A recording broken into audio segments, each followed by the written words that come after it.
कांग्रेस की टिकटों की घोषणा और श्रुति चौधरी की टिकट कटने के बाद पहली मर्तबा किरण चौधरी व श्रुति चौधरी भिवानी पहुंची, कार्यकर्ताओं से मुखातिब हुई, वहीं कुछ देर के लिए मीडिया से भी मुखातिब हुई। किरण चौधरी और श्रुति चौधरी कहीं न कहीं भावुक भी दिखाई दी थी और ये तक कहा कि जो कुछ वो हैं कार्यकर्ताओं की बदौलत हैं। उनका ये भी कहना था कि जिस तरह का फैसला चुनाव में लिया गया है, जिस तरह से टिकट कटी है, उनको टिकट नहीं दी गई है, ये पार्टी का फैसला है और ये उनके सिर माथे पर है। कांग्रेस की सिपाही हैं और कांग्रेस की सिपाही रहेंगी, ऐसा उनका कहना था। माँ बेटी दोनों ही कार्यकर्ताओं के बीच में थी और ये भी उनके द्वारा कहा गया कि राजनीतिक सफ़र अभी ख़त्म नहीं हुआ है, बल्कि शुरुआत है।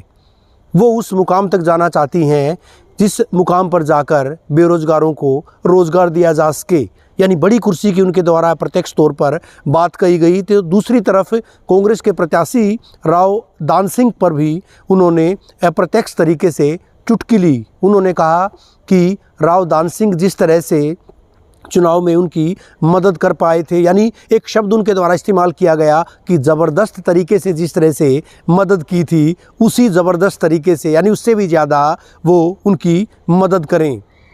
आपको बता दें कि महेंद्रगढ़ से श्रुति चौधरी विगत चुनाव में अच्छे खासे मार्जिन से हारी थी, यानी सीधे सीधे उनके द्वारा इस बात पर निशाना लिया गया कि कार्यकर्ता जो है उसी लिहाज से एक्ट करे जिस लिहाज से राव दान सिंह के द्वारा कार्रवाई की गई थी।